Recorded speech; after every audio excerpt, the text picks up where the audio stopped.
Did you know that the only thing that tastes better than a gorgeous red wine is a free glass of gorgeous red wine? I am so excited to announce that Girl Without a Boss is sponsored by our friends at Wine 52, and they would like to know if you would like a free case of wine. Yes, that's right, a free case of wine delivered right to your door. My friends at Wine 52 are giving you the exclusive offer of a free case of 3 wines that you won't find anywhere else. All you need to do is visit wine52.com/Yasmine. Just cover the postage of £9.95 and you will receive 3 beautiful wines at your door. You'll also be supporting us hugely here at Girl Without a Boss. Wine 52 is a wine club with a difference. As a true wine discovery club, their expert sommeliers curate a new case from a different region every single month. Take this, for example, aged to perfection Cabernet Sauvignon. It's gorgeous. You will choose between a mixed box or all whites or all reds, so you could get exactly the wine that you love.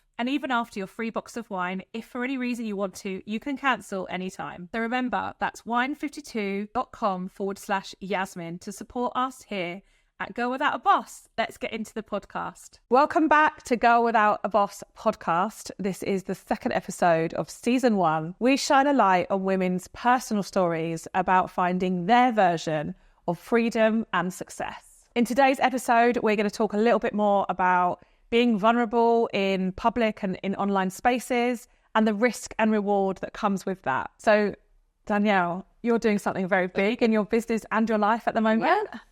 Yeah. You're about to launch an app? I am. Yeah. Yes, I am. I, for the last 18 months, have been building my MVP for an app. So the kind of journey started when, for the last 5 years, I have been, I run a membership, a community for female founders to provide support and workshops and guidance and advice and so on. And one of the things that we did very early on was arrange co-working meetups this was pre-pandemic, so not everyone was working from home. Then co-working spaces obviously were around, but it wasn't a thing as it was today. And the first thing that I felt when I started working for myself was just how lonely and isolating it is. I've always been used to working in big teams and offices and just having like those water cooler chats and chatting to someone about your weekend and just having other people around, even if you're not necessarily with them, just having other human beings that aren't your family. Yeah. Or your kids. Yeah, or your kids. And so I started co-working, and it just became really successful really early on. Everybody wanted to come co-working, wanted that change of environment to get out of their house and more importantly, meet other people. And then what I noticed was when we weren't running the co-working sessions, people were coming to me saying, oh, I've got a couple of hours work. Where do I go? Where's really good to go and work? So that was kind of building up for a while. And I kept thinking there must be something in this. There must be something where I could build something that doesn't just revolve around me kind of creating it. Yeah. So I had the idea to build an app that would connect women that were working from home to spaces that they could work from, but also people that they could work with. So it's kind of a cross between Booking.com and Tinder for co-workers. Yeah. So you can kind of bring together people in your local area, or if you've got like a meeting in Manchester and you've got no idea where you can work, where you're going to feel welcomed, you can actually book on to the app. So the whole process, obviously, I don't come from a tech background, was just like, how the hell do I even do this? Because this idea was in my head. I was telling people about it and they loved it, but I was like, how do I get this into the world? So I spoke to a couple of people that said, you need investment. One guy in the pub actually told me that I needed hundreds of thousands of pounds to build it. Otherwise it wasn't going to work. Because apps are expensive. Yeah, they are. But and I did a lot of research. Obviously you can get like the white label ones where you don't pay so much money and the functionality isn't, what potentially you might need it to be. So luckily, I knew somebody that used to be part of my community. Her husband is a full stack developer, luckily. So it's like my 11-year-old wants to be. Yeah, he can work for him. He can do a bit of apprenticeship for him. So obviously he told me the price, and again, I didn't have that spare change in my life. Sitting around waiting for what you fill out. So I didn't want to go down the investment route. It's a area for me where I just firstly, I didn't really want to, I wanted to test the viability of the product first to see if actually people wanted it. But also I've heard so many horror stories, especially from female founders that have gone down the investment route with only, I think it's like 1% of VC funding goes to female founders or female founded businesses. And it's very difficult to do. So low. Really low. So I just thought that doesn't really feel right for me. Well, why go and spend your time trying to get something that looks like you're not going to get it? It's really hard. I know. There must be loads of female founders attempting to be getting investment and then spending all that time pitching and stuff and not getting it. Yeah, That's exactly. insane. Yeah, it's really difficult. And not, like there's loads of communities and people that are helping to support that and getting lots of, advice and investors on board. But so I spoke to somebody about crowdfunding as a possible idea, and it's something that I'd never really looked into, because to me, crowdfunding is like, let's fix a school roof or... like a GoFundMe, there's an emergency. Never to actually get funds for a business that you're building. But everything that they were saying to me was, kind of building in public, getting people on idea with your mission. And it was kind of everything that I'd spent the previous 5 years doing anyway in my other businesses. So I thought it kind of seemed an ideal situation. So I did a rewards-based crowdfunder. So it meant I didn't give away any equity in the business. It meant that people were actually getting something back for their money in return. So I launched that last year and raised £21,000. That's amazing. Yeah. And then I'm building the app from the crowdfunder, basically. The first version anyway. And then so the people who put into that get access or membership to the app once it's live. Yeah, so there was different levels which you can pledge for, but one of the main ones was having membership to the app when it launches. So we had different levels of membership, and people got obviously a good deal for helping out. So that must have been, I don't know about you, maybe you weren't, but I would have been really scared go, hi guys, can I have your money please?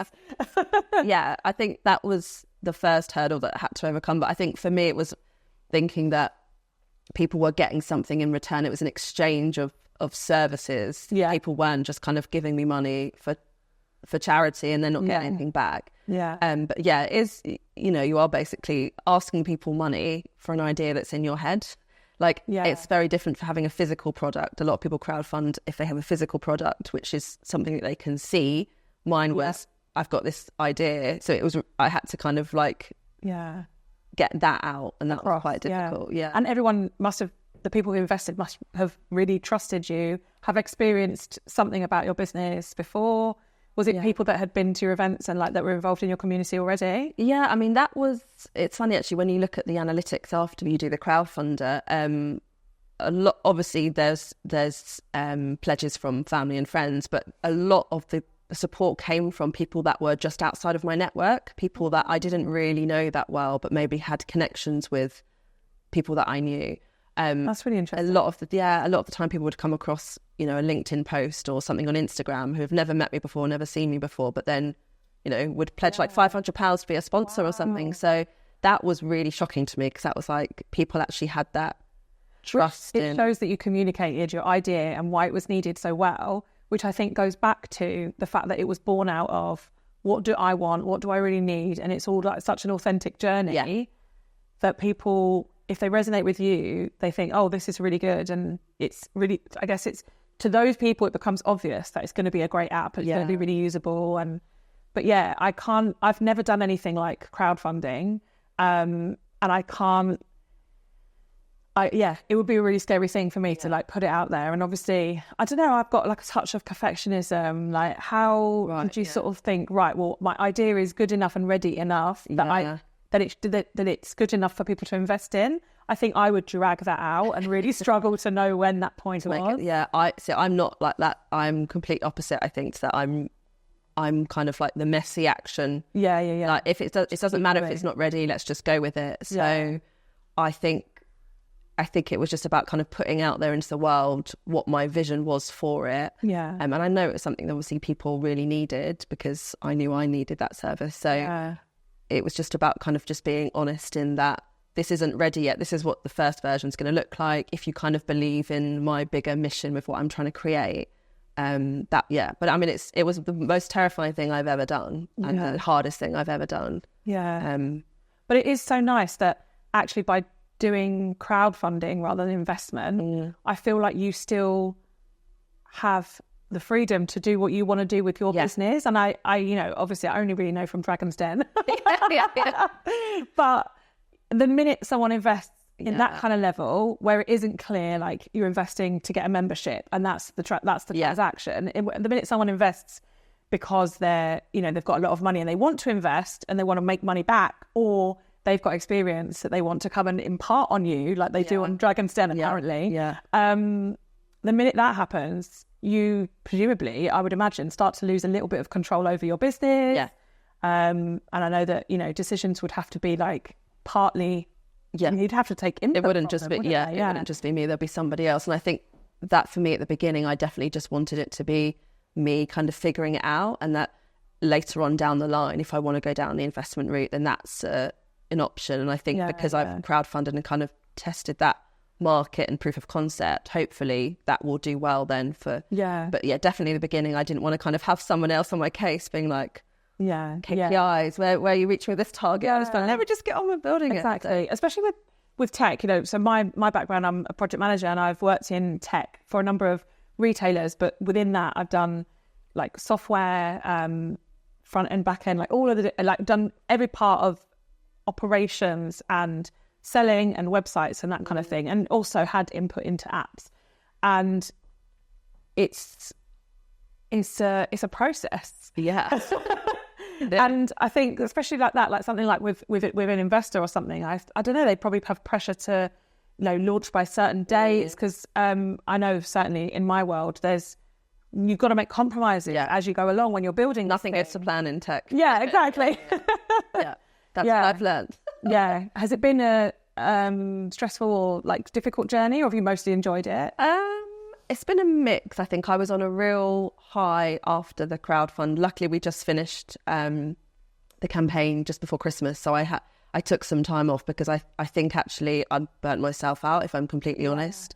I had like a really busy year, obviously raised this money, and then it was kind of like, oh, okay, now I've actually got to build this thing. The crowdfunder was kind of the easy part. So I took some time out after Christmas, and then we kind of went kind of straight ahead in January. But there's been so many kind of ups and downs since then. And like with anything that you're building from scratch, you're always like figuring stuff out as you go.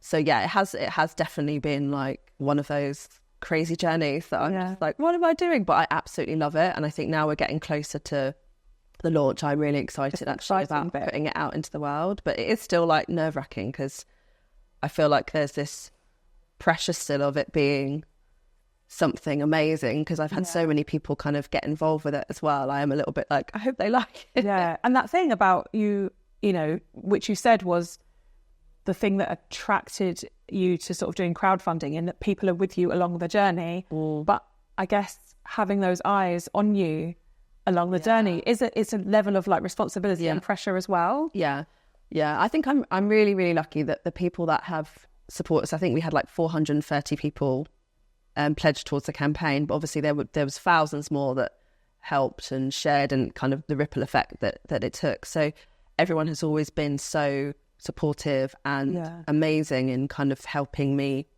get to where we are now. But and I don't think if I asked everyone else that had pledged and said, do you have a certain expectation, I'm sure they'd be like, absolutely not. But it's the pressure that I'm putting on myself to kind of create. Give back.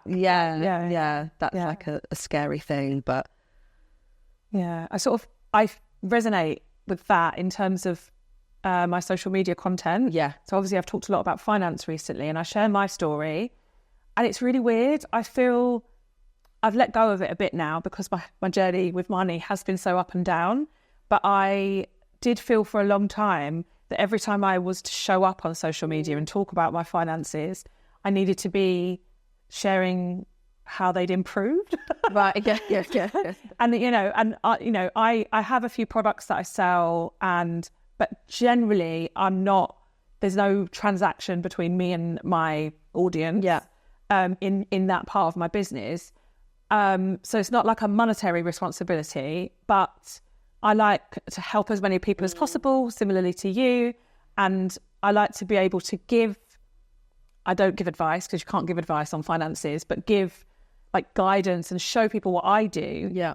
So that they can, take what works for them from that and improve their situation as well. And there's that ongoing battle of, I want to show up and be real and be me and, honestly share my journey. But I also, I want to inspire them and I want to help them. And that's not always possible. No, I know. It's not, it's just not always possible. But I have always felt a responsibility to do that for people. And I think that's the thing that's hard. And I think maybe when you are working for yourself, you almost inherently start to pick up these other responsibilities that you wouldn't have had when you just do a 9 to 5. It's my responsibility to constantly find more work in my freelance project management.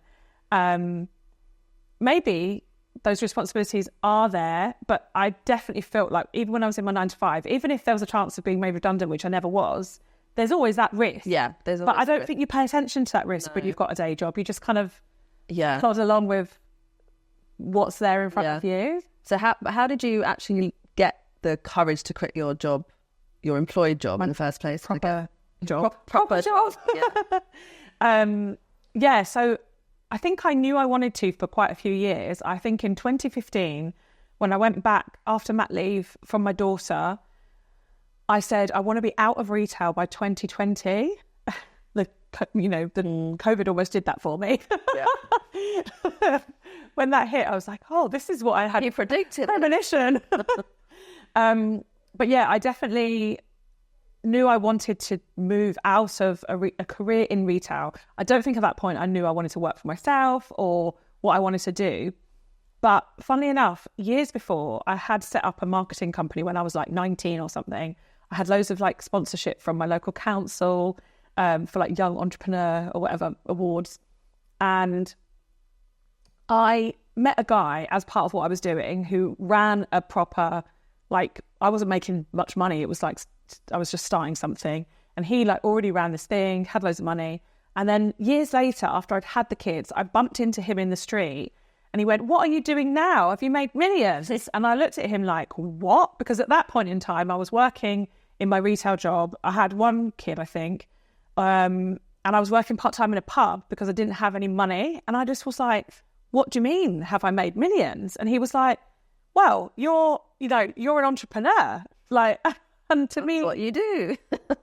He just totally thought that after our, brief kind of collaborative piece of work, I would like go on to like start businesses and everything. And then it just got me thinking that people saw something in me that I clearly didn't see myself. Yeah. So I definitely knew that I wanted to start something and I didn't really know what it was. And I used to run like big events in the community. I put hours and hours and hours of effort in, and then there was never really any reward for me, but I enjoyed doing it and I knew that I did a good job. So I started to think about, okay, how can I do this, but apply it to myself? And that's kind of when I started doing social media on the side. That turned into a business. And obviously I ran that alongside my day job for quite a long time. And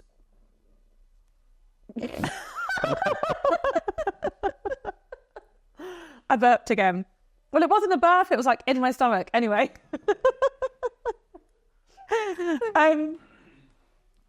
So I ran my social media business alongside working full time for such a long time. And it did get to the point where it was quite tricky to do both. And I think when I split up with my ex, we were at a point where we both worked full time. The kids were in childcare all the time, like Monday to Friday from early morning till sort of 6 p.m. And I felt like it's a very cliche, but I did feel like a hamster on a wheel. And so I knew I wanted to leave my day job to do something that gave me more flexibility, to be able to just be around for my kids a bit more. Plus the whole ADHD thing, Monday to Friday, 9 to 5 just wasn't working for me. Yeah. So all of these things kind of stacked up eventually to like, okay, I think I want to work for myself, but how can I carve something out that makes me enough money and all of that? Because that's a big thing, I think, as well. People, if they're earning a certain salary, how do they go from that?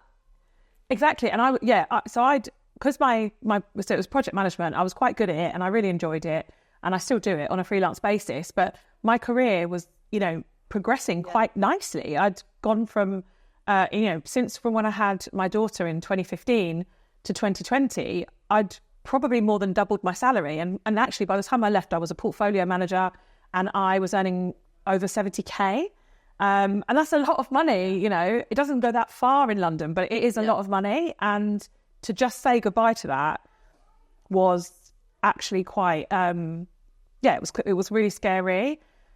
But by that point, I'd pieced together so many different streams of income. And that's something I'm quite passionate about. It's like multiple streams of income, just to not rely on one. And I actually I believe in coaches. I think coaches are really good. I had a coaching session with a money coach called Ray Dodd. I love that. Yeah. Oh my God. So I would, yeah. We'll have to make sure she listens now. I basically contacted her and was like, do you do one-off coaching sessions? I've got a decision to make. And it seems like my fear is the money. And I did, I think we did half day and a half day the second day. And we had her first half day session and we talked all about like me as a person, I'm very resilient. I will make things work. If I come across challenges, I get through them. Like, that's just who I am. And then I think she came onto the call for the second session on the second day. And I was like, yeah, I'm going to quit my job. And it was to help me make the decision, but I'd made the decision immediately. You need that from someone, feel like you need that validation from someone else, but sometimes you thought it through in your head already. Exactly. And it's just hearing someone reflect back to you what you probably already know. Yeah. So that was good because then we could just spend the second session on just working out all of the different income streams and just shoring up, okay, I've got a bit of a plan.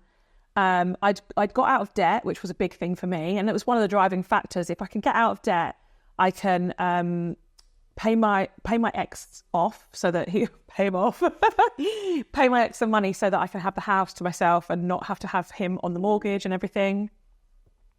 Buy him out. That's what it's called. It would come to me eventually. So I did buy my ex out. I paid off all my debt and I had a little bit of savings, but not very much. But then having run the business that I had run so far, I knew that income fluctuates a lot anyway. I wasn't too worried about not having like 3 months worth of wages because I sort of thought, well, I can have a one really good month soon and then I'll be fine. Maybe a little bit naive. I think if I did it again, I would have saved up more money before I left. But yeah, so so that coaching session gave me the confidence to just do it. And that was when there and then I did hand my notice in the next day. And yeah, I didn't feel scared when I did it. I mean, what happened next was a really bad year financially. And that's why I was really open about it to everyone. I'm back in debt because I had a really, really shit year, or I didn't earn much money for most of it for various reasons. But even though that happened, I still feel like I made the right decision. So I think sometimes, like, my biggest fear was I don't have enough money. And actually what happened was I didn't have enough money, but I'm still standing, I'm still smiling, I'm still glad I did it. So sometimes the fear is disproportionate to the risk as well, I think. Because, I'm a bit skint now and I've got some debt to pay back, but I'm still in such a better position now as a person, as a mum, as a business owner than I would have been if I hadn't have taken that leap of faith. Yeah, and it's going to go, that's what life's about, isn't it? And that's what going freelance and starting a business is about. It's not like linear, it's not plain sailing. So you're going to have those bumps in the road and things that happen. Yeah, exactly. And for you, was it like a big change from going from the job that you were doing to actually putting yourself out there online and kind of that vulnerability? Yeah, I think because my main income at that point when I did actually give up my job was from my online work. So it was ad revenue from different platforms and then working with brands and doing branded content and then some affiliate stuff as well. And I did pick up a few like project management contracts, like quite small ones, quite succinct pieces of work. My plan was always to build a consultancy for project management and maybe even have other people that worked with me in more change management and like specific parts of a change process.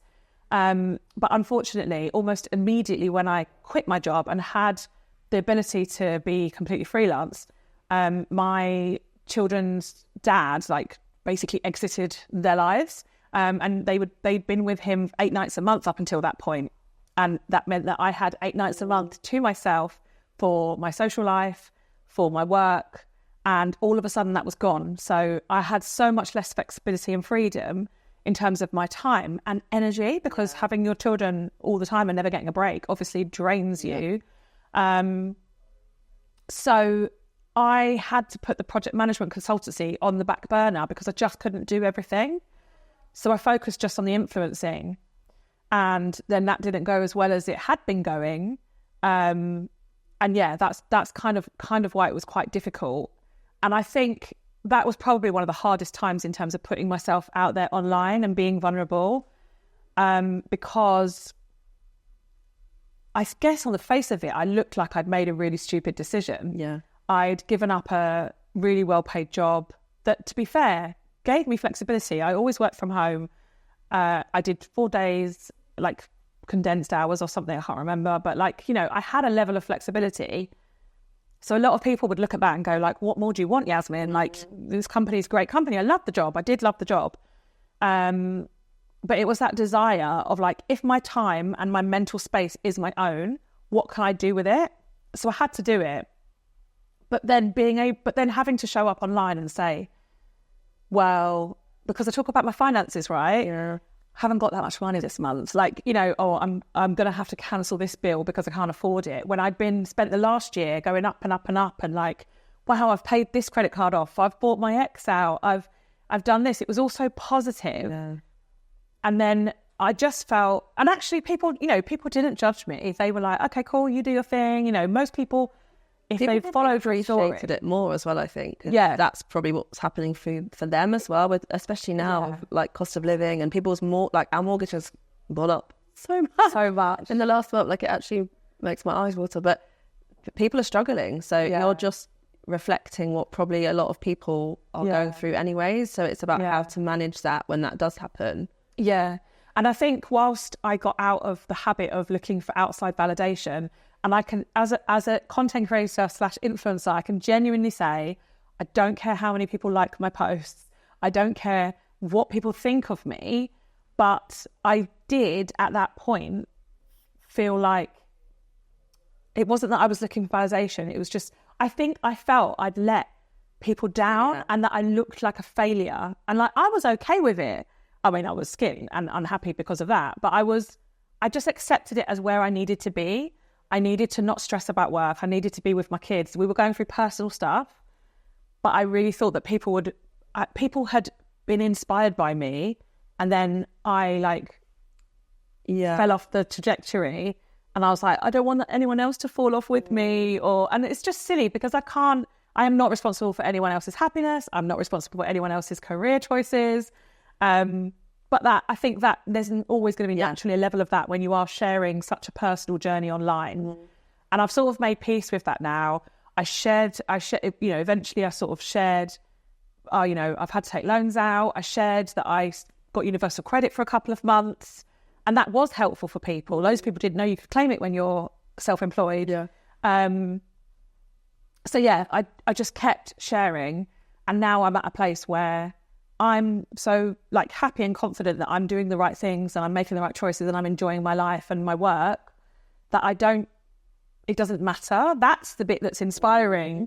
Like, it's not the figures in the bank. It is the resilience to keep going and to not regret choices, because I think sometimes you waste energy on things like regret and shame. Like they do take your energy, and I want to use all of my energy that I've got to improve things. And that, to me, that's like my biggest message. So I think taking a lot of the expectation away from it and just making it about mindset, buzzword, that makes it easier to share. I think. Yeah, and you're sharing your journey at the end of the day and your stories. I can't change it. It is what it is. Yeah, exactly. Funnily enough, I had the same thing. When I was in 40k debt, or 38, I paid it off in 5 months. And I had people around me saying, both online, business, and like friends and family saying, are you going to tell them that you've managed to pay off another 5k this week? And I was like, yeah. And they were like, are you sure? I think people are going to hate you because this is really not normal. And I was like, but it's true. Yeah. And, you know, like everybody meant really well and they were just thinking about online hate that I might get or people comparing themselves to me and that suddenly you're not relatable anymore. And I know that they were worried about that. The only thing I ever promised to be was, and to share, was my journey honestly. Yeah. So for me, it was just a non-negotiable about not telling them how quickly I paid the debt off, because I just couldn't have managed in my head a lie. I would come unstuck. People would I would end up revealing the lie.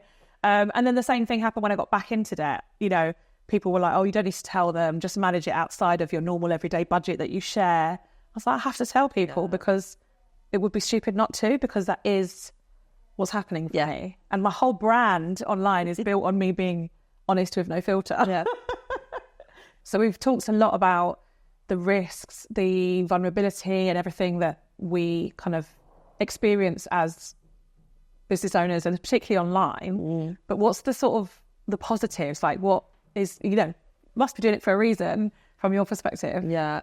For me, the biggest positive from the last 6 years has been the people that I've met and the connections that I've made. Yeah. I think I'm a community builder at heart. Like everything I do is about relationship building. But I honestly think the people from who I've met online in networking events and meetups, you know, people that I've been introduced to, it's all part of like the bigger picture, because making those connections and building those personal relationships with people is one of the best things you can do. I think even if you're in a job, if you're a career, you know, if you've got your own business, actually having that community and those people around you has honestly been like an absolute game changer for me, because especially when I was doing the crowdfunding, obviously, because I had a network already that I could kind of go to and build on. And the biggest thing for me was actually going to those people and saying, can you help me? This is what I'm trying to do. And I had so much support from people just sharing it and telling their friends. And, you know, I know that your network is your net worth, but it genuinely is. So just getting out there and, you know, chatting to people and getting people to know you and who you are is just the best thing you can do. So it's definitely the people that I've met have made a massive difference, I think. And so I guess, in your case, so many ways, like both supporting and in the crowdfunder, like... And just the emotional support as well, because it's hard, right, running a business on your own. If you don't have a team, you know, you are just on your own, and having other people to bounce ideas off of, having other people to say, God, have you found this really challenging? How did you work this out? Or, you know, what did you find easy with this? So having other people around you to kind of support you and guide you, but also be like, you're not alone in this, like we can all do this together, has definitely been... That's one of the things I've found actually most difficult with the creator world and influencing, because there isn't such a community. I'll set one up. If there's a gap in the market, I'm like, why not? Why then? Yeah, there are definitely like a few kind of like Facebook groups and places you can go to for practical advice, but sometimes you just want to be like, oh, I've got to shoot this and it's really tricky because, you know, the days are short and there's not enough light, or I'm just not in the mood, or it's skincare and my skin's really bad right now, but my deadline's tomorrow. And I've found it quite a lonely job. And I think that's why I was really keen to do my project management consultancy, because it you know, you're automatically working with people, and similar to you, like I'm naturally good and feel comfortable and enjoy bringing people along on a journey. And that's what you do as a good project manager. There's loads of really bad ones out there. But as a good project manager, it is about kind of tailoring everything to the team that you've got around you and making sure everyone understands their role and creating that team kind of feeling and like the way that you all work together. It's often the responsibility of a project manager. And I really, like, the minute that I left my day job and then moved into just working on my own and only really doing content creation on my own, I did suddenly feel really, really lonely, which is obviously where your app would have been. Would have been amazing. So it's good that it's coming. So have you found in your community, people have inspired you to try different things, or like, I guess opportunities must come up just by talking to people about what you're doing? Yeah, 100%. And I think the whole kind of putting yourself out there and the whole personal brand thing at the moment is is really important when you are running your own business, because the more I talk about stuff, the more I connect with people, the more opportunities come up. I'd love to go out and talk, to more people and talk at events and panels and podcasts. And those are the opportunities that come up when you broaden your network and when you actually have those conversations. And also people don't enough actually I think I was reading someone saying, like, don't wait to be invited to the party, like invite yourself. Like, you've got to put yourself out there and say, do you know what? This is something I really want to do at the moment. I really want to go and talk at this event, or I want to be on this podcast, or I want to work with this brand. Like, actually be really upfront and honest about what it is that you want to do, because you never know who's watching and who actually will go, oh, that's a really good idea. I'm going to, because people are not mind readers at the end of the day. Yeah. I, for a long time, was a very passive person. Like, I hope one day I get to do this kind of thing. But I am starting to be, and I've had to kind of train myself to be much more like, this year I'd like to do whatever. And particularly online, but in like different spaces online, like LinkedIn, rather than like classic social media as well. Yeah. And it's interesting because there's two ways I do that in my business. Obviously, I've got my social media. People will come across that. It was really interesting to me as it started to blow up. I got brands getting in touch saying, I really want to work with you. And I did, I even made videos for big corporations for their in-house comms, because they just liked the way I talked about budgeting and finances. And they were like, we actually don't advertise online because we're not that kind of business. They're a B2B. Yeah. But we want you to come make some videos for us so that we can give them to all of our employees, which was one of the most fun and amazing like gigs that I've ever done. And that was because one of the people in that company saw one of my videos on social media. And so when you say like that, you never know who's watching, you have to remember that, like, everyone should remember that actually everyone who does a job that has the power to give someone an opportunity, either is the person looking to employ someone or hire someone, are also everyday people looking at social media. So you really never know. Quite a few of my brand deals have come because someone's gone into the office at work at a marketing agency and said, oh my God, you know that brand that's got that coming up? I found the best influencer for it. Let's try and get hold of her. And they've, at the weekend, in their own time, my videos popped up on their For You feed. So I sort of try to keep that in mind all the time when I'm sharing. And it helps just me always trying to just be myself. Whatever it is that people like, it will always be there if I'm just myself. Yeah, and I think the people are always watching thing was something that I definitely learned during the crowdfunder, because for 30 days, you're constantly putting yourself out there and talking and promoting and trying to sell what it is you're doing. And there were some points where a lot of people would kind of give up, because if there were some days where I wasn't getting as many pledges, or, if you put something out, for instance, and people don't like the post or people don't engage with it, there's always people there that have seen that and have taken that in. And it might be that in a few months' time, they actually contact you for work. But with the crowdfunder in the middle bit, which they call like the valley of death, which is like when it goes really quiet, because at the beginning you get loads of people pledging, and at the end, because you're closing, people are like, I can't miss out. And the middle bit is where you have to keep the momentum up. And it's the bit where you have to kind of keep the energy up yourself and not give up, because if you might look at it and think, I've done all this work, but I'm not getting the reward for it. But then actually all the work that you've put in during that time all pays off. Yeah. Because all the people that have been watching what you've been doing then will at the end then say, oh, actually, I've been really busy, or I've forgotten to do it. It all kind of pays off. So all the people are always watching all of the time. Yeah. And that's something that we forget, because we want that instant validation. We want that instant like of it's probably the dopamine hit, isn't it? We want that instant was that okay? Did you like that post? But actually, it's not about that. It's about being consistent with what you're doing and remembering that there's going to always be people that are like seeing what you're doing, and it might just not be the right time for them. Yeah. And reminding people that same thing is people are not mind readers and people are busy. So if you tell them at the beginning of the 30 days, they go, oh yeah, I want to do that. They need reminding over and over again for the next 30 days to actually take action. Like humans are, we need, like, it's like habits, isn't it? Like 23 times or something before you form a habit. Like, we do need kind of like reminding, and like the people, I'm always like, oh yeah, that thing. Yeah. That's what I do. And people are busy, like they've got their own lives. And because it's such a priority for you, it's really difficult. And you're the only person that's always going to see all of your content. Like, that's why you think sometimes, am I annoying people? Am I talking about it too much? But you're never talking about it enough because you're the only one that's going to see that. So you've got to kind of get over yourself, I think, sometimes, and think that. And true supporters would never get annoyed anyway. They'll just be like, of course you're talking about this thing. You're crowdfunding at the moment. Like, they'll get it.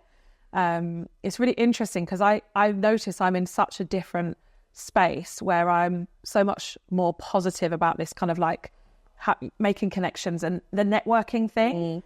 And I think that's come to the forefront for me again, being a freelancer, because all of a sudden you do rely on your network. And you know, I do, like I say, freelance project management for startups and entrepreneurs. And that could be a day's work here or there, or it could be a workshop, or at the moment I'm doing 3 days a week for a new app. But that's all coming through someone who knows someone who knows someone. And when I was in my day job, I just never really thought about that. People used to say, oh, have you updated your LinkedIn? Have you done this? I'd be like, I'm not looking for a job. Why do I need to do that? And again, in a coaching session that I had last week, a different coaching session, and this person said to me, why are you not going into corporates talking about like the best way to do project management or the best way to set up a project? Like, there's so many different things that I'm an expert in projects. Why are you not going into corporates? And I was like, I just never thought of that as part of what I could do. But yeah, great. Sounds great. I love talking. And then my coach said, so have you got loads of connections from your previous jobs? And I was like, I wasn't very sociable. And there is a stark contrast between who I was when I was at my 9 to 5 and who I am now. If I was who I am now, but in my 9 to 5, I would definitely be making connections, talking to people, adding them on LinkedIn, but genuine as well, not just collecting people on an app or a social media, but like genuinely getting to know people a little bit more than I did and finding out like their hopes and dreams and aspirations. And so maybe now when I'm freelance, I would know that whoever in my last job was probably going to also go and be freelance and we could link up and do something. But I just didn't have that mindset back then. And obviously I was in with one employer for 13 years and, you know, it was just the same for a long time. So yeah, again, like I think if I could sort of go back and tell myself something, it would probably be just, even if you're in an actual job, care about your networking. And if someone had spoken to me at the time, I would have been like, networking is for people who run businesses, not thinking that was ever going to be me. Whereas now, like, I network every day, sort of just by chance. And this year so far, 2024, my networking is really paying off. And that's exciting. Like, you don't know what opportunities are going to come up. Who might ask you to go and do something. And and I think that's what makes, for me anyway, like working for myself really fun, because I can say, I'll come and do this little mini project with you, and it keeps it interesting and keeps the ADHD brain ticking. I agree with that one. Would you go back to 9 to 5? No, but there have been moments where I have considered that, when it has been really hard and I've wondered if I've made the right decision. Would it be easier if I went back to that? And I did actually, when I first started, when I was freelancing, I did kind of go back to an office job, but only on a temporary contract. And as soon as I was in it, I was like, this isn't what I need to be doing. So I know, like, the grass is greener, but I don't think I could ever go back to kind of working for someone else. And my mind would just be constant. I'll just be like, have you thought of doing this in your company? What? I wouldn't be able to help myself. No, I don't think so. What about you? No. So I had a lot of people, especially last year, my income was so bad that I, was borrowing money to pay my bills. That's how it got. So obviously, again, with everything being online, I had a lot of people like, why don't you just go back to your job? And it wasn't stubbornness, but I was just like, I can't yet. I still need to ride this out and see what happens. And, things have taken a huge turn for the better for me in the last few months. And so I'm glad that I stuck with it. I think it took me so long to make the decision that I just felt like I had to keep trying. But also, I'm very similar to you. Like, the 3 days a week that I'm working with a startup at the moment already feels quite intensive. And I am that person who's like, we could do this, Yeah. we could do this. And actually they're loving it because it's a small team and they love ideas right now. But that's because they're a startup. And so there's certain environments that my energy fits. Yeah, you just want startups for the rest of your life. Exactly. Yeah. On that note, that is the end of this episode. Thank you so much for listening, and we'll see you in the next one.